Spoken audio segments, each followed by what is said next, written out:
Hello YouTube! So I'm hoping that this will work because I've been trying to make a video for like 3 months, literally.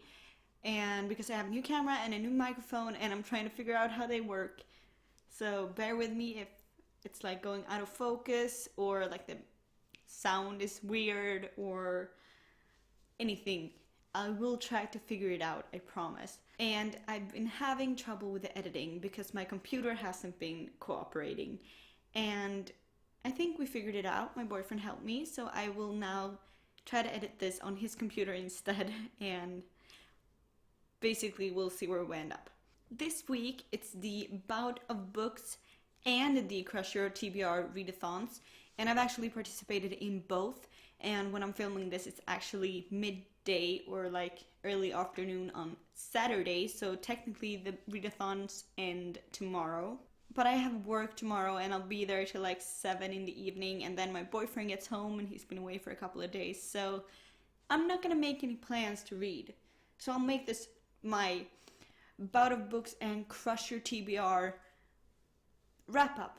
First book that I read this week was The Scorpio Races by Maggie Stiefvater, and I have never read a book by her. I know that she's really hyped right now with the Raven Boys trilogy, but I never read that trilogy and I never read one of her other books. And I feel like a trilogy is a big commitment, and I've been in a reading slump for 2 months. Thank you, Golden Sun, which I didn't finish, by the way. I probably will, but I don't know. Because of that reading slump, I felt like a trilogy was a big commitment. So I went with this because it's a standalone, and I really enjoyed this. I think I gave it 4 out of 5 stars on Goodreads. And after that, I was looking at my bookshelf going, I have nothing to read, you know, like you do. Like every day. Like when you're getting dressed for a party and you have nothing to wear, but you have a closet full of clothes. That's what I was feeling like. I have nothing to read and I have like 70 books on my TBR. So I was like, okay, I need something that's quick and fast-paced and not that hard and complex.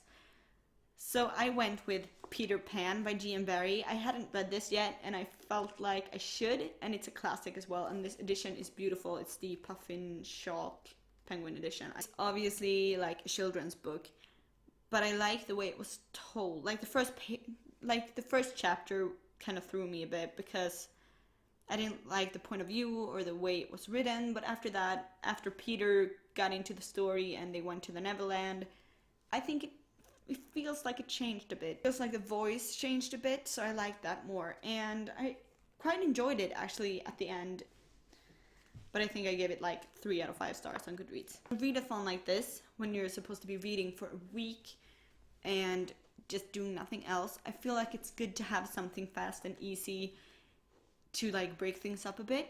So I did pick up this, which is like a bind up of 3 poetry collections by Daniel Boyasoglu, and I did not butcher that name because I heard him say it himself when I went to a lecture that he had. And it's called En för alla, tre för en, which is in English 1 for all, 3 for 1.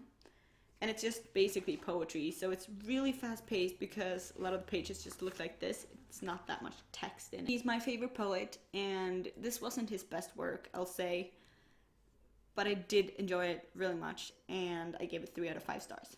The last book that I actually finished was Isla and the Happily Ever After by Stephanie Perkins, which is the last book in the Anna and the French Kiss series companion thing, and I love this book. I gave it 5 out of 5 stars. It's amazing. I love these stories.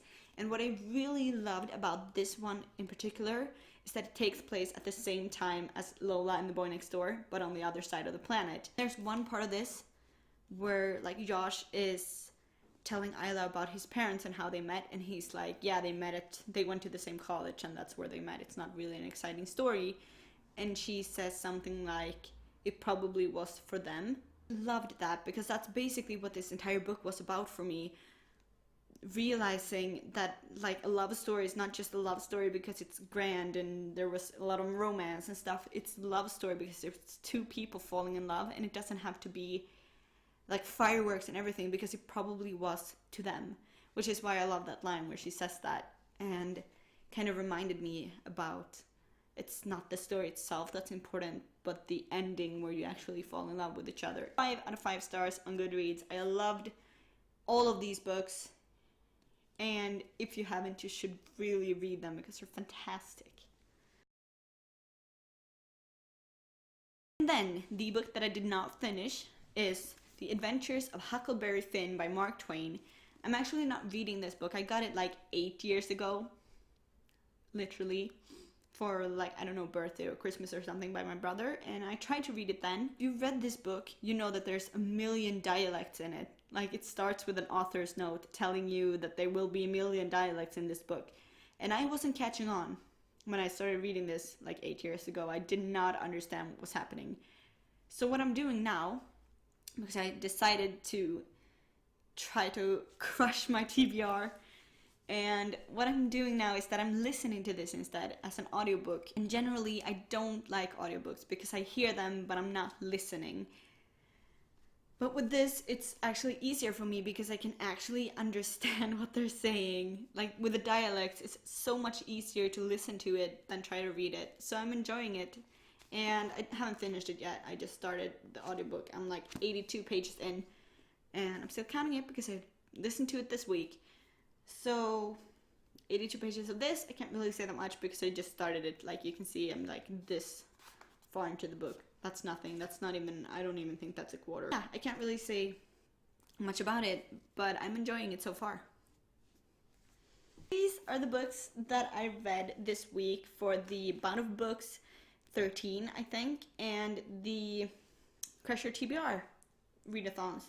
And I counted, and the page count for my reading this week is 1,378 pages. I'm really, really happy with that, especially considering the fact that I have been in a reading slump for like 2 or 3 months. Like, it took me 2 months to read Lola and the Boy Next Door. And I love the book. I just wasn't feeling the reading.